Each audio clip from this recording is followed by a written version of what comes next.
Okay, hi everyone. Thank you so much for joining me today. Uh, okay, I'm Alireza, but my name is kind of not helpful because I know at least 6 other Alirezas in our department, all studying masters. And my supervisors are Matt Taylor and Mike Bowling, and I'm a master's student working with them. So today I'm going to talk about 2 concepts, optimism and Mon-MDPs. And the agenda would be, first, I will talk about the principle of optimism in the face of uncertainty. Then I will show an example of this principle being applied in an MDP. Then I will show another example of this principle applied in something that is called monitored MDPs. And then I will have the conclusion. Before starting the real presentation, I would like to share something that really happened to me.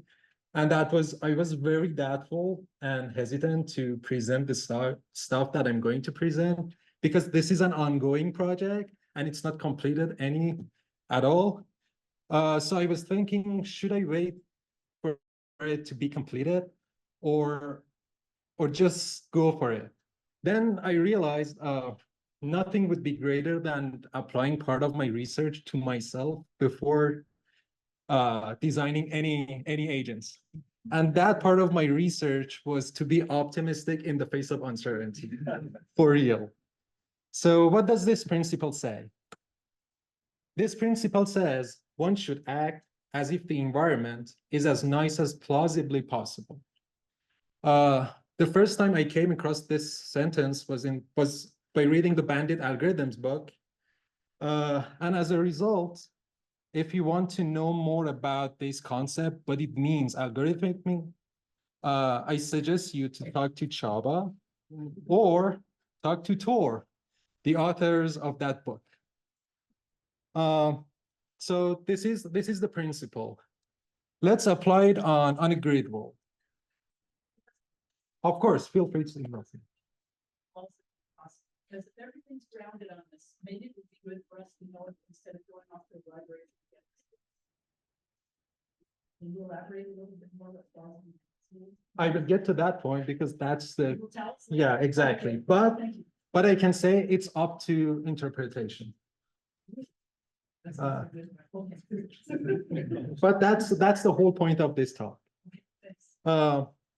So yeah, let's apply that rule on a grid world. So in this grid world, the agent is represented by that robot in the upper left corner.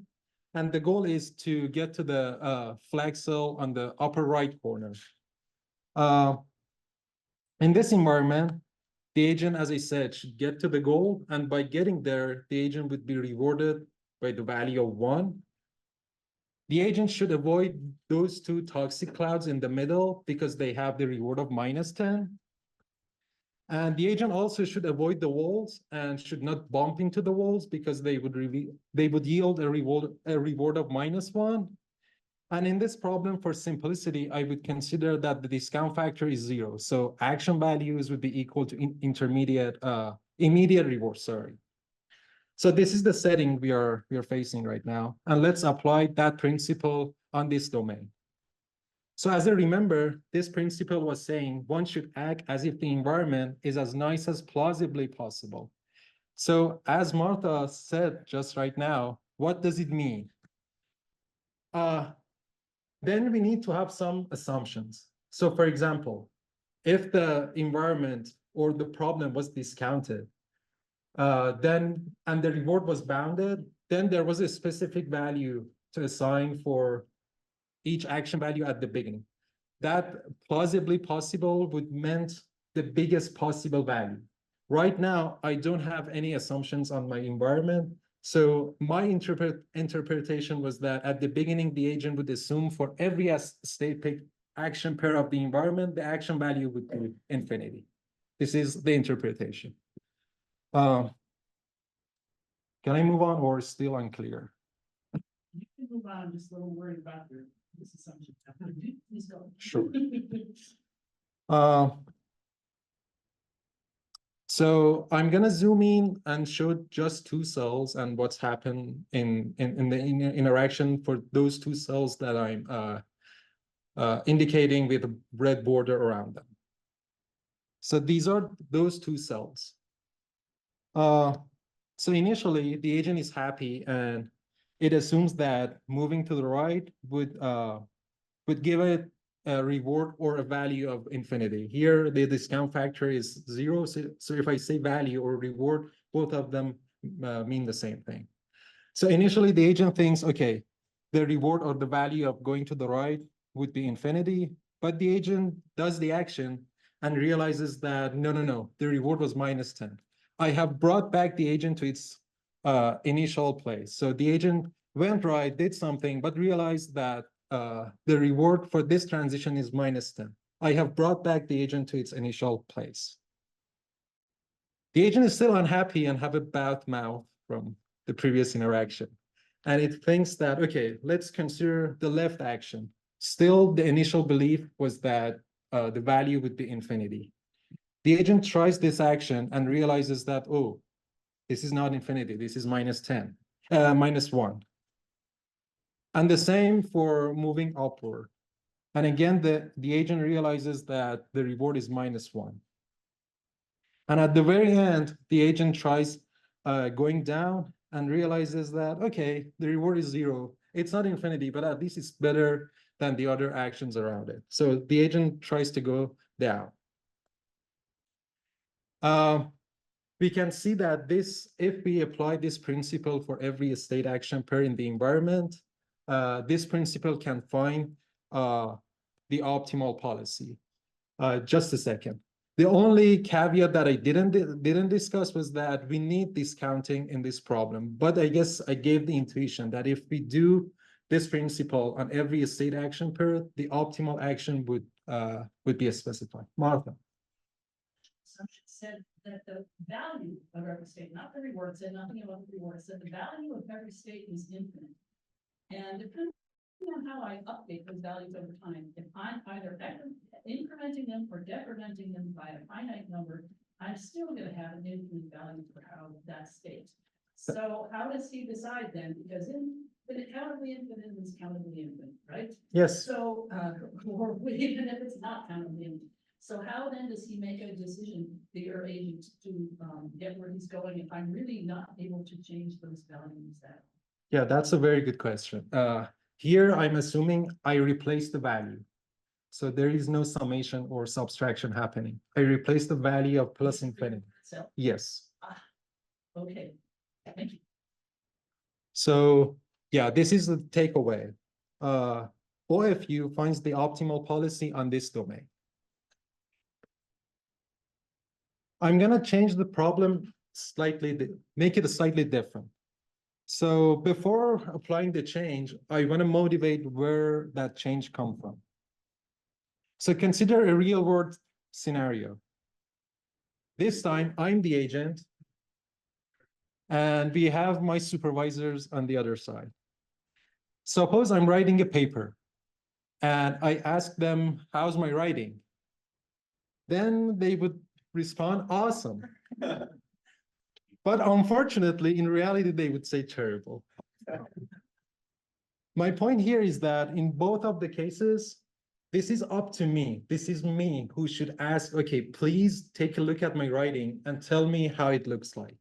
The reward doesn't come from the environment itself. I, as the agent in a real world scenario, should also do some actions to get evaluation about what I did with respect to the environment. For example, in this case, definitely I should ask my supervisors to evaluate my writing. Otherwise, I have no idea until reviewers would tell me that this is terrible, which is too late. And the distinction that I need to emphasize here, if I don't ask for feedback, I would receive no signal. So it's not going to be sparse. It's going to be no signal. So I would have no information. Let's apply this change to our previous grid world. So we have the previous environment, and now I'm also part of this problem. So in this problem, the agent would be interacting with the environment, but at each time step, the agent has, if the agent wants to know the reward, it should ask me that, okay, specify the reward for the action that I did. And then I would say, sure, this is the reward. The only requirement is for the agent to ask me. And the rest of the setting is same as the before. So the agent should get to the goal. By getting there and asking me, I would tell the agent that the reward is 1. The same goes for those 2 toxic cells in the middle.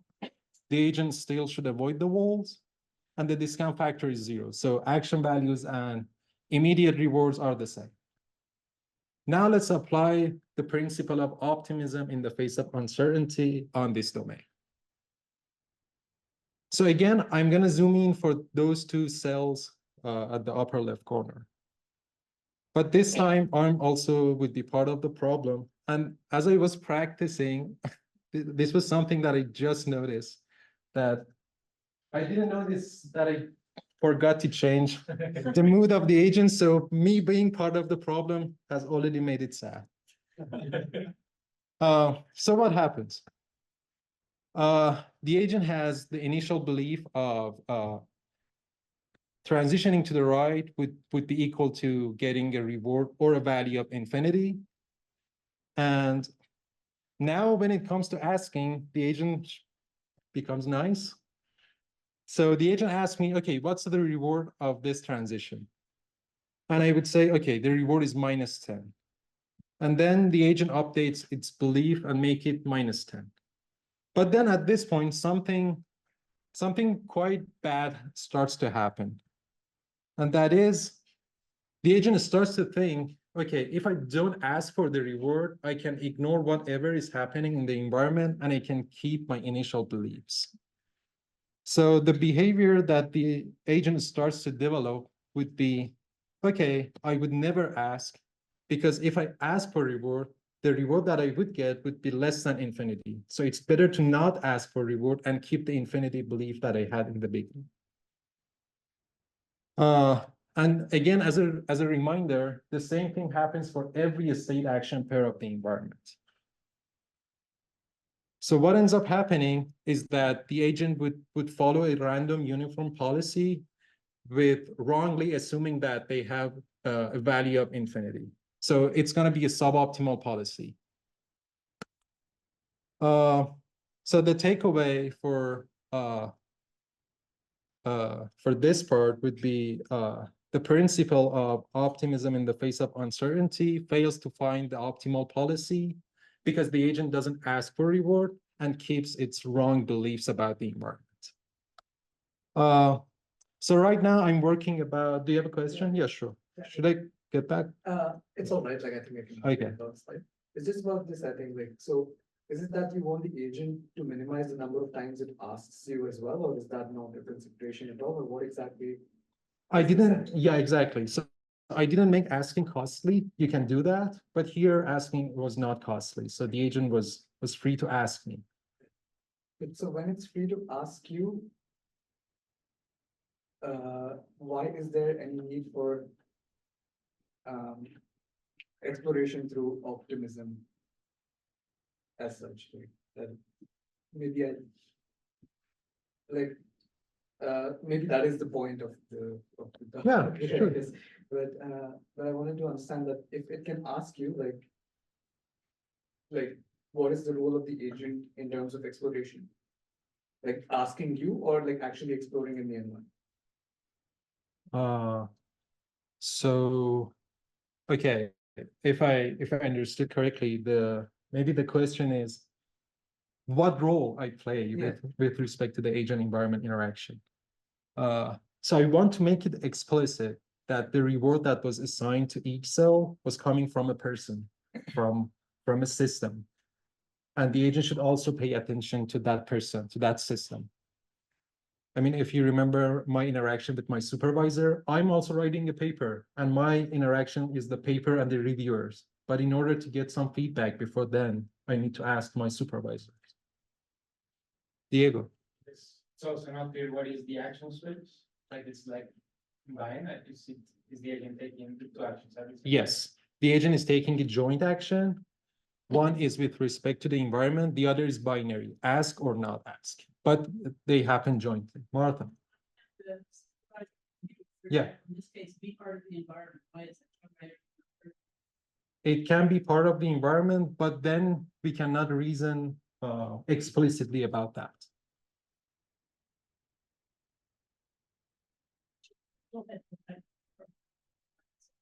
Uh, I have a question. yeah, So in the monitored MDP, if the agent doesn't ask for the reward, it doesn't get a reward at all, yes. then what's the agent trying to do? Like, what's it trying to maximize? The goal is maximizing the reward of the environment, right? But there is no reward. The agent doesn't see that. It doesn't mean it doesn't exist. It exists. The agent doesn't see that because it didn't ask.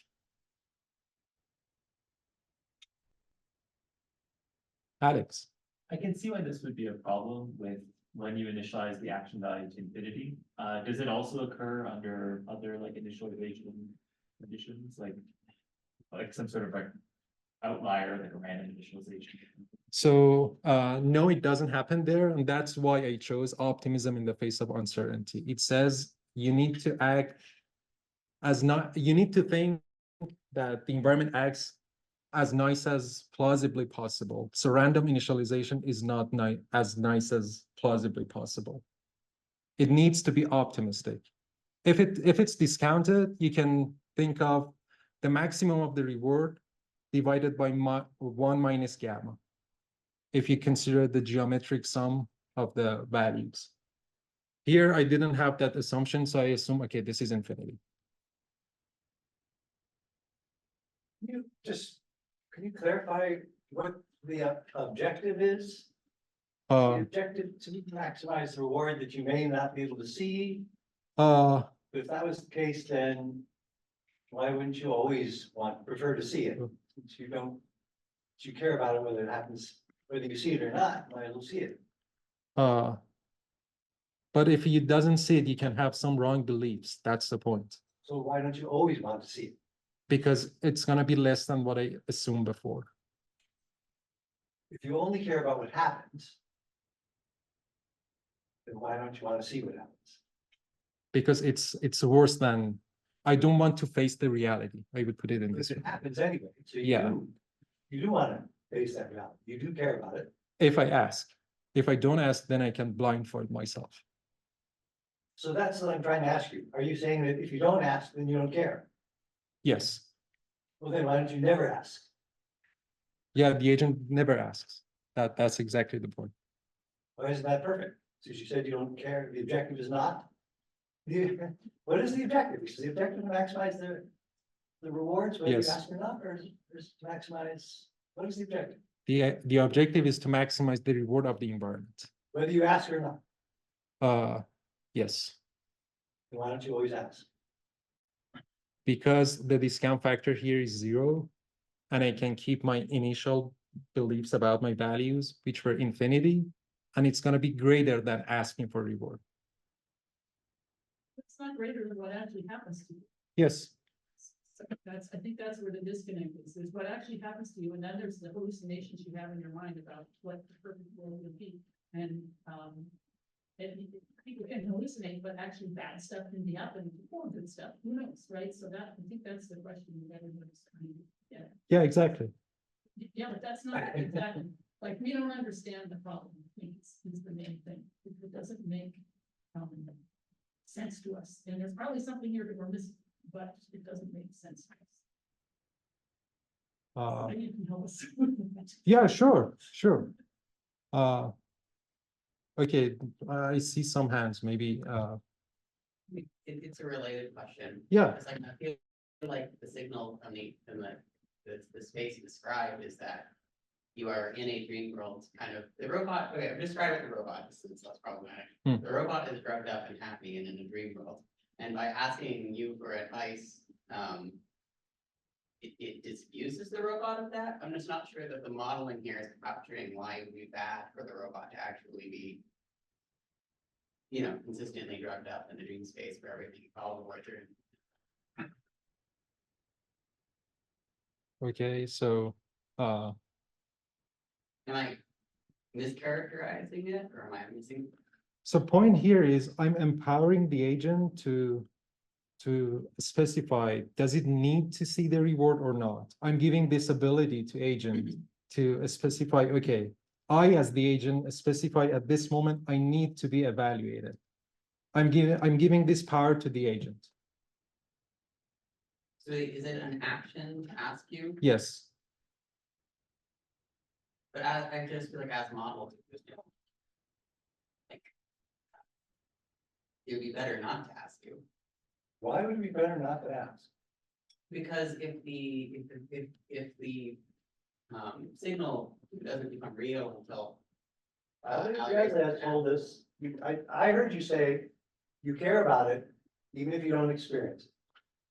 So it is just as harmful for it to happen and you not see it, as it is for it to happen and you do see it. So it does get updated, but your signal does get updated when you take actions, even without It's asking. not a question of what happened, it's a question of what the goal is. What's the goal? The goal is get to the flag cell in the environment.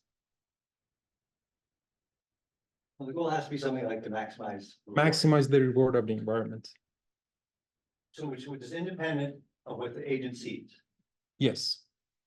So then why doesn't he always ask? Because it's always better to ask. It's not harmful to see a bad thing. It's harmful for a bad thing to happen. But the agent doesn't know that. It's still harmful. So in this example. That's what I'm saying. It's either harmful or not harmful. If it happens. he It's doesn't see it. harmful, but no, but the agent should ask, is it harmful? I don't know. That's the point. Why shouldn't he ask all the time? There's no cost to asking in this. There's no cost. No, there is no cost. Okay, well then, Always the agent ask. should always ask. Well, there's no cost, right? No. Because if it asked, then the action value, for example, would be -10 instead of infinity. But the So goal is what? to maximize the reward, not your bleed, right? Yeah, So. but you need to update your policy, right? No. You need to give a reward. Yes. Yeah. All the rest is it's a means. Yeah, I see your point. Diego. So because we need to distinguish between the goal of the agent and the goal of the designer. And then the agent wants to maximize what for the agent is the real reward. Whereas like the designer knows which one is the real reward, and the designer wants that reward to be maximized. And I guess that we're just showing what would happen in the agent. Doesn't distinguish between these two words. Like, I guess afterwards we are going to propose a solution for that. Yeah, today I'm not proposing a solution, but there is a solution for that. Alex. So maybe comment / question. Maybe the comment is that is maybe the agent's goal to maximize its value, and because it's already maximized at initialization, it doesn't have this incentive to change, deviate from that initialization. So the agent construct what it sees from the environment, right? Yeah. Now I'm giving the possibility to agent to assign some hypothetical values for itself. Now the agent has the power. Okay, do I really need to care about the reward of the environment, or I can keep what I was thinking about it? So then my question is maybe a better way to think about this is like a mechanism design problem. What incentives do you need for the agent to deviate from its incorrectly held beliefs about its value? Yes, but that's going to be a solution. Vijay. You mentioned that whether to ask or not is also an action. Yes. So what's the reward and the Q value associated with that action? So if the agent asks for reward, it would see the reward and it would update the action of asking and also taking that action for the environment with the reward that is being observed.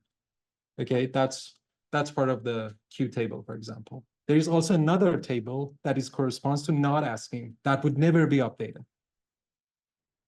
If I get it correctly, if the reward told by the supervisor is -10, so asking for that the action of asking that the reward for that is also -10. Is that correct? For asking, yes. Yeah. But isn't that weird? Because by asking, you're getting more information, but it seems that getting more information is bad for you, my understanding. Yes. If you incorporate a notion of information, then you're proposing a solution for it.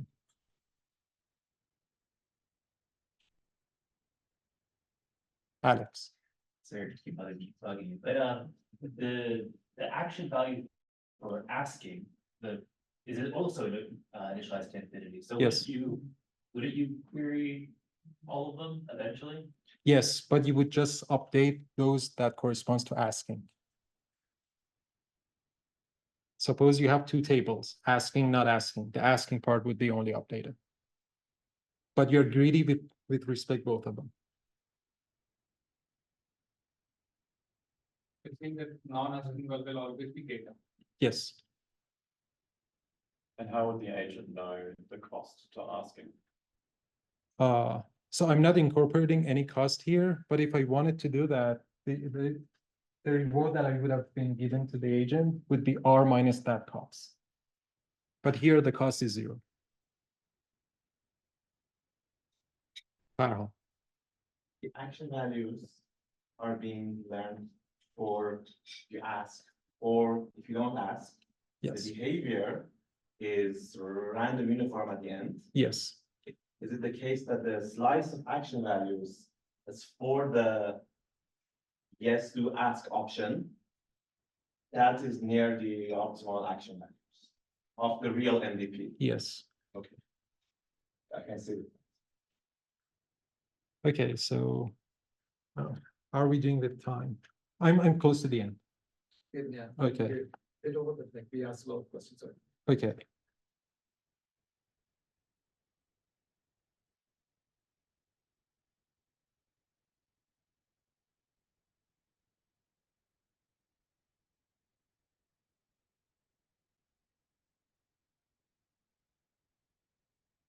So this is one of the experiments I'm running. I'm not specifying the environment, but the trend of the behavior.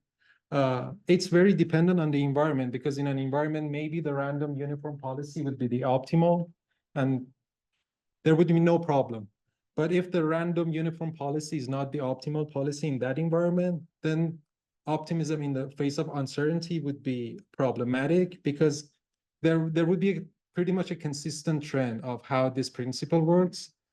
The agent initially starts to behave to get information, as Virey was saying, but there's a turning point at the peak. At that point, the agent realizes that if I don't ask for reward, I can have my better, hypothetical better belief that I had about the environment. And they were uniformly good for all of these state action pairs. So the agent ultimately would converge to random uniform policy. So yeah, here's the end of my talk, and just the takeaways. The principle of optimism in the face of uncertainty is effective in MDPs. It's not proven by an example, but you can take it on faith that it is proven that it's effective. One can slightly change the observability of the reward and make this principle ineffective.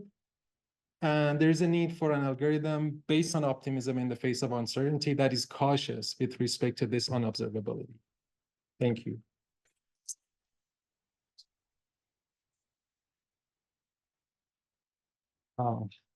Yeah, I didn't get any formal or technical throughout the talk. If anyone is interested in more formal treatment of why this is, for example, effective in MDPs, you can take a look at these references. More questions? Parham. I want to ask about Mon-MDPs in general. Okay. So the objective of a normal MDP is to have a behavior policy that maximizes the actual reward of the environment. Some of the reward of the environment. Okay. What's the objective of a Mon-MDP? Suppose the same thing. So it's the same thing. Yes. Now it doesn't make sense to me that the agent would choose not to get more information from the environment, because it's always helpful. It's more information. How would I not pick to see the reward? How do you specify information? What is information formally? It's not incorporated in Q. action values, right? Is it because like there's a cost to getting information? Maybe. You can make it costly, but in my example, it was not costly. Does it make help if I say asking for reward is costly? If it is costly and then you don't want to incorporate a cost into the reward function, then yes, it makes sense to use a Mon-MDP because, well, it's costly, so you might want to choose not to see the reward if your confidence about the value functions is high at a certain state, right? Or Reading. Can you go to that plot? Yeah. So when the agent starts to update, so it asks the observer, the supervisor, and it starts to update. Why would it want to? Because it would have updated the value, right? -10 or -1.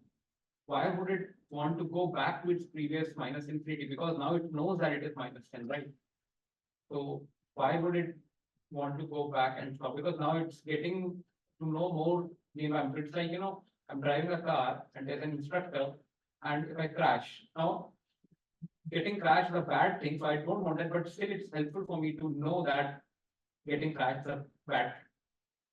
Right? So it's a bad thing because you observed it, right? What if I had, covered your eyes and covered your ears? How would you know that you even crashed?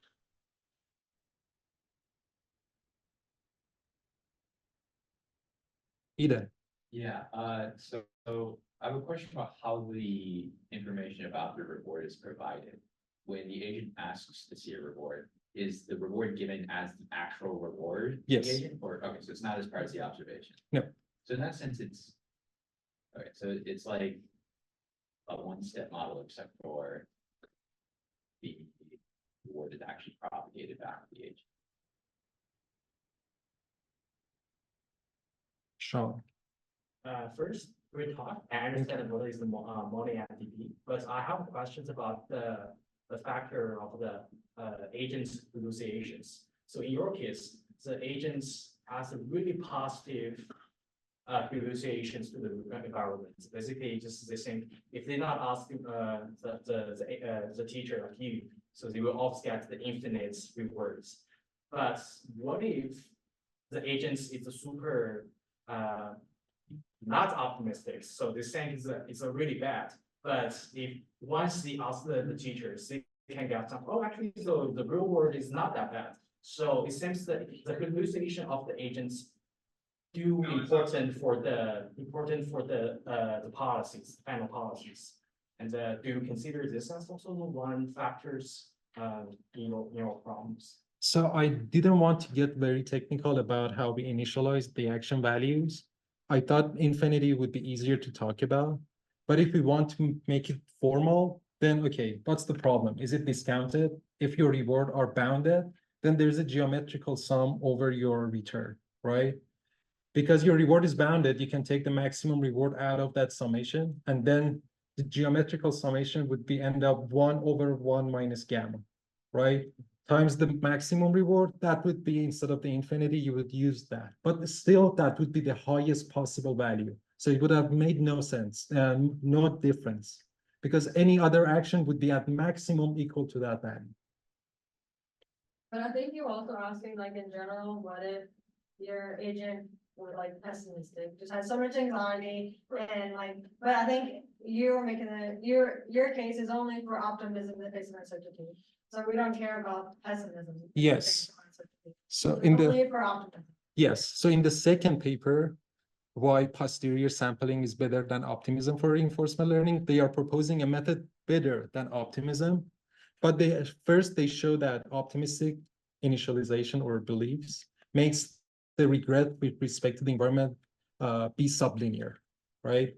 So you need to be optimistic to make sure you will find the optimal policy. The pessimism would not guarantee that regret guarantees. So it seems there's something mathematical proof. Yes. Eden. Yeah, so I'm still not exactly sure what the takeaway is, but let me guess at maybe what it is and tell me if I'm right or not. Sure. So you have this sort of different type of MDP, with these new rules. And you've shown us that with these new rules, if we explore with optimism, we're screwed. So the future work was the point to show this problem and say, now we want to solve this in the future, but I don't have an answer yet. And then I guess all of this, would the optimal solution be kind of like a tree traversal with a one-step look ahead, where like the agent starts in the starting point, it observes all of its surroundings, and then it takes a brief approach where it goes to the best one. And it keeps doing that until the end of an episode. And then when it resets, it does the same thing, except for now it has more information about the trajectory. So you're building a reward model, right? Well, the reward model kind of is the value function. Well, it's not a reward model, it's a gamma zeros. Reward, I guess. Okay, the solution would be building a reward model when the agent asks, and when it doesn't ask, use that reward model instead of the initial beliefs. That would be the solution. Idea. So in the problem setting, the agent receives the true reward irrespective of whether it asked or not. Yes. So doesn't it make sense that when it asks you for the reward, you update both the Q tables of whether it asked or it didn't ask, because that's the truth, right? Like, is there any reason to differentiate between asking as well, like in the space of the Q table, like for example? But we have two separate Q tables, right? Asking, not asking. You cannot update the other one based on this one, unless you make, for example, a shared reward model using for both of them. Because you're treating asking as a separate component in the action. Yes. He did. When would you update the other Q table? Like in what scenario? So you mentioned that it's greedy, right? And we update the Q value for asking. So when do we update the Q value for not asking? Every time when the agent, takes the action not asking, in that case, it always remains infinity, right? Yes. And in all scenarios, it will remain. Yes. So what's the point of having that table? You need to represent that action with some values, right? Then that's the point of that table.